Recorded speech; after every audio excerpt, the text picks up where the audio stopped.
É inevitável que eu lhes fale uma palavra sobre o caso Battisti.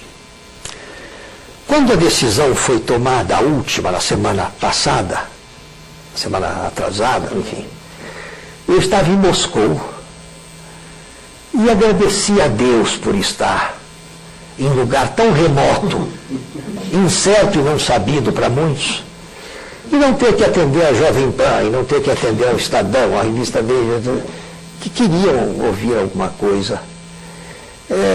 A decisão me chocou de tal maneira que achei que ocorreria, se falasse naquele momento, o risco de dizer coisas de que poderia me arrepender, sobretudo porque eu sei como ninguém que o direito tem a sua plasticidade e que é perfeitamente possível, enfim,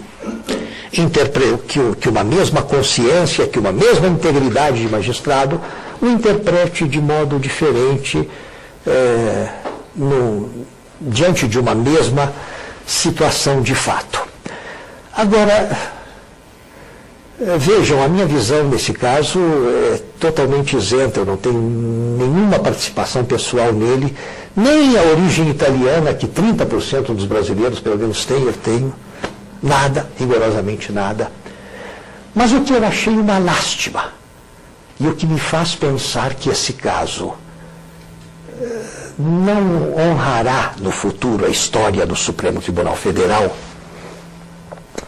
é o fato de que o erro que se cometeu por maioria significou uma renúncia a um poder constitucional do Supremo. Errar para absorção de poder, como fez o juiz John Marshall nos primórdios da Corte Suprema Americana, vá lá. Mas errar para renúncia ao poder, para transferência de poder, me parece deplorável. Não queria entrar em detalhes sobre isso, mas me aborrece, por exemplo, saber que o raciocínio que afinal prevaleceu retrata uma não leitura de tudo que o Supremo já disse sobre o assunto no passado.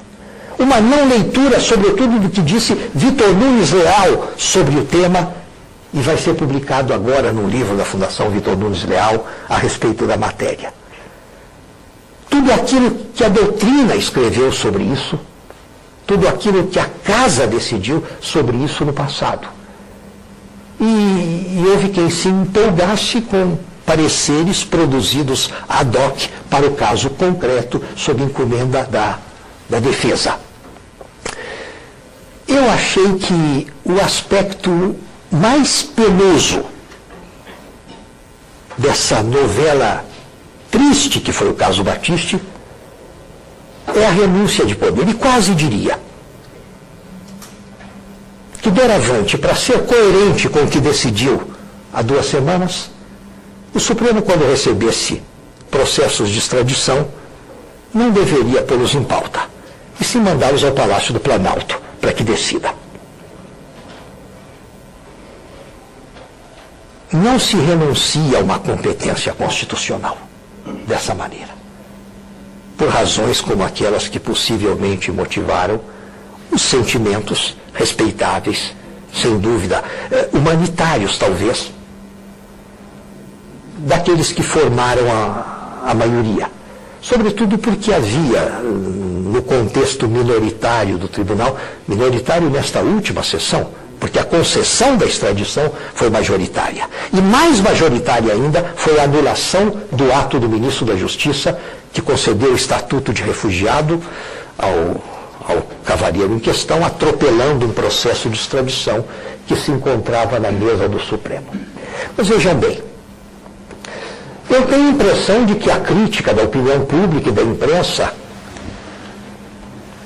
e quando falo em imprensa, estou me referindo até mesmo àqueles poucos órgãos da grande imprensa historicamente empenhados na defesa do governo, na defesa do Palácio do Planalto. Até mesmo esses reagiram de um modo extremamente decepcionado com aquilo que aconteceu. A opinião pública, generalizadamente, também assim reagiu. Isso, de um certo modo, consolou os italianos, porque perceberam que no país cuja administração, cujo governo, cuja Corte Suprema faziam aquilo, a opinião pública era majoritariamente, por larga maioria, solidária. Porque vejam bem, senhores, não estamos falando, existem hoje no mundo certos países, não muitos, felizmente, mas certos países que fizeram da vingança e da vingança armada e da vingança sangrenta a sua bandeira. E que de vingança em vingança eliminam os seus inimigos no cotidiano.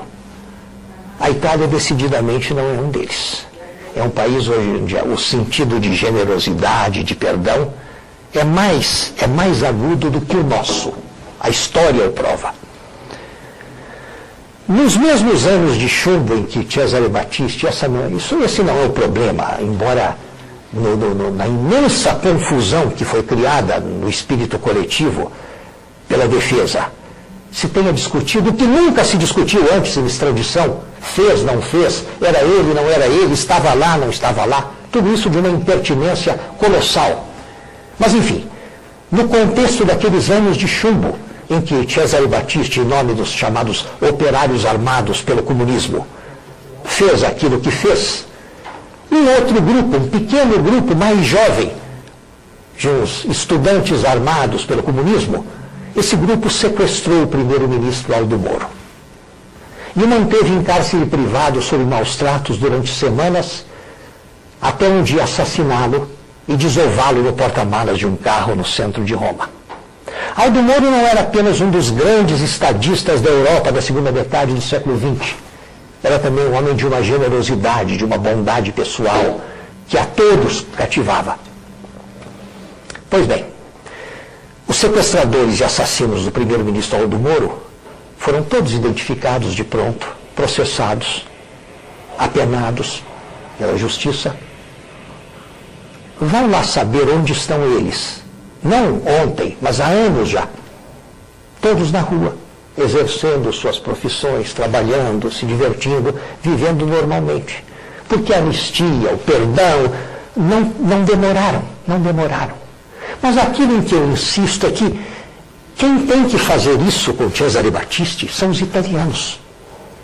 Não somos nós.